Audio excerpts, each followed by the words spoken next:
Hi, welcome to Fundemic Studios. I came up with the idea of this channel to give people interesting things to do while they're trapped at home during the pandemic.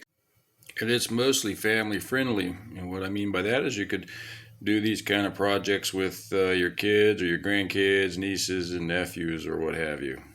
This video will consist of a two-part series. The first part will be building a DIY friendly lithium iron phosphate battery. And then the second part will actually consist of doing a load test bake off of the do-it-yourself battery against the Battleborn Battery. Hi, welcome to part 2 of this video series. Today we're going to do the load test and show what I found to be surprising results. Hope you enjoy. In today's video, we're going to do a head-to-head competition between these two batteries. And in this corner, we have the scraggly, do-it-yourself, inexpensive battery stuffed into a Minn Kota trolling motor power center box, weighing in at a mere 32.2 pounds. And in this corner, we have the world champion of batteries, the Battleborn Battery. Not to be outdone by anything created on Earth today. Weighing in at a mere 31.4 pounds. Today's contest will be a no-holds-bar, all-out battle to see who the last battery standing is. And the first battery we're going to load test is the homemade DIY battery with the modules I sourced from Battery Hookup. Please see part 1 for the full do-it-yourself beginner build video, or part 1 of this two-part series. If you'd use coupon code GREEN at Battery Hookup, it'd be greatly appreciated. It would help support me making future beginner videos. Thank you. Okay, here we are. Battery's fully charged, and I've set the shunt, reset the shunt statistics so it starts from scratch. And there's our current voltage. And here's what I'll be using to do the load test today. It's Amtrex Pro Watt SW1000. It's not anything new. I've had it for a few years. For nearly a decade, actually, around a decade, because I built a lead acid bank around a decade ago, and that went bad. I had to get rid of those during the pandemic. There's my setup. There's the battery. There's the charging cables. Pull the positive charge off. And there's the Victron charger I was using. And here's what I have for the load today. It's going to be a heat gun with a potentiometer on the end so I can adjust the wattage that's pulling.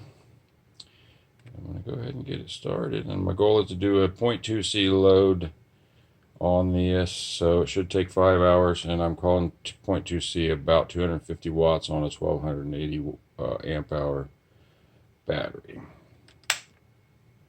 Oh, got to turn the inverter on. Alright. And there's the inverter, 13.5 and 13.5. And let's see what she says here. There's the wattage. Minus 230. I'm going to run the heat gun a little lower than the 250 because once this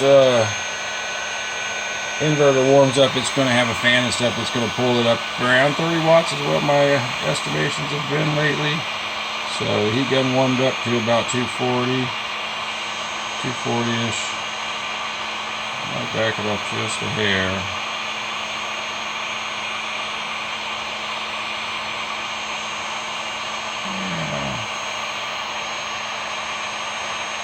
Right in there.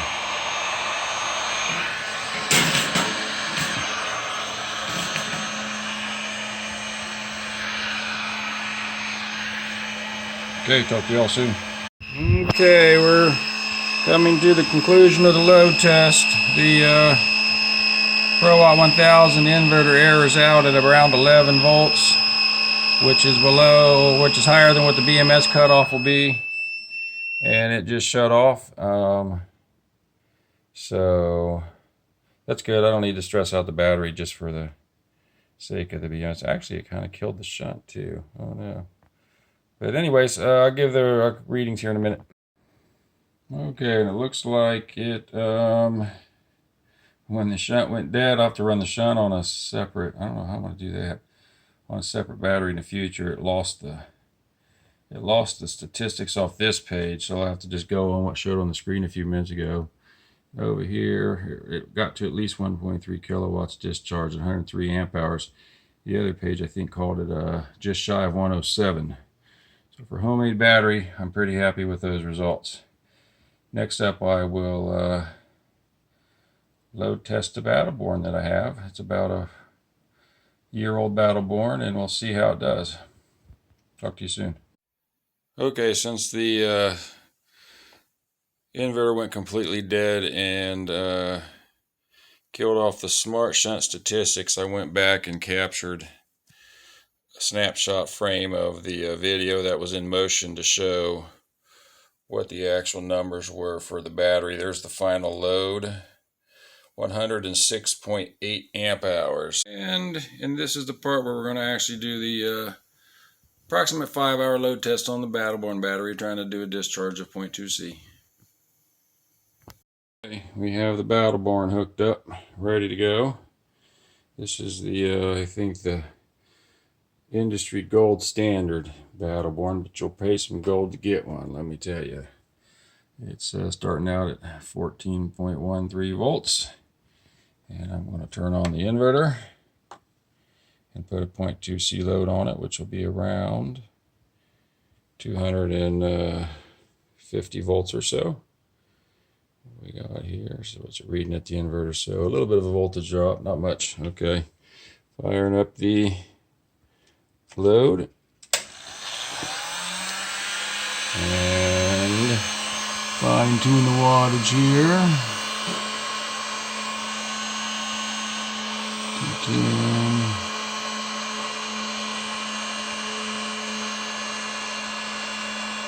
Okay, and I want to turn it down just a little bit because the fan on that there will come on and eat up a few watts, so bring it back a little bit.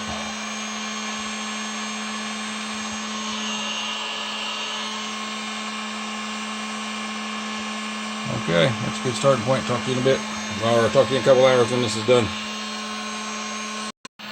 Okay, we're approaching the end of the Battleborn test. It's starting to give signs of its error. It's flashing an E01 now.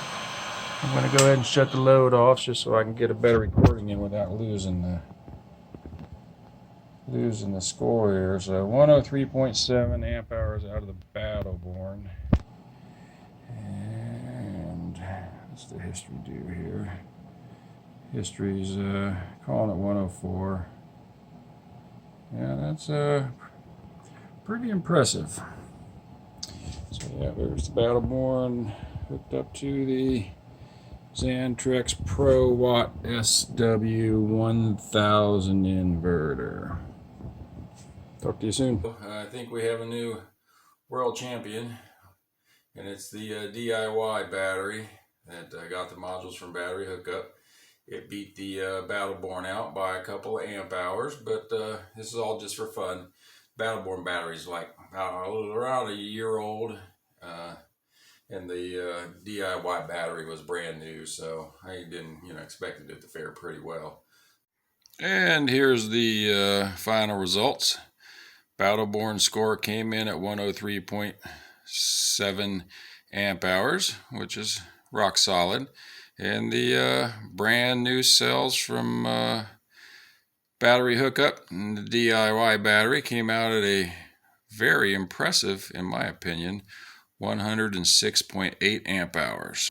But yeah, what I really was just here to show was that both batteries are pretty good, and you can build your own battery for a couple $100.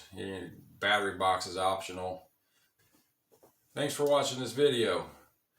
Stay tuned for upcoming videos. One of the next videos I'm going to take basically that same battery, which is a 4S1P, and I'm going to quadruple it, and I'm going to make it into a 4S4P So it's going to be a 5.1 to some maybe even as high as a 5.5 kilowatt hour battery. Another video I'm going to do shortly after that will be to build a homemade UPS out of that 4S 4P battery.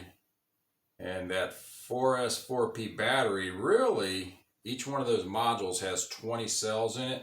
So it's really, each module, we would multiply the 4P times 20, so it would really be a 4S 80P battery. Thanks for watching this video. Please like and subscribe to my channel, Fundemic Studios, and stay tuned. We'll try to release a new video every week, so hopefully you'll find it interesting. Talk to you soon.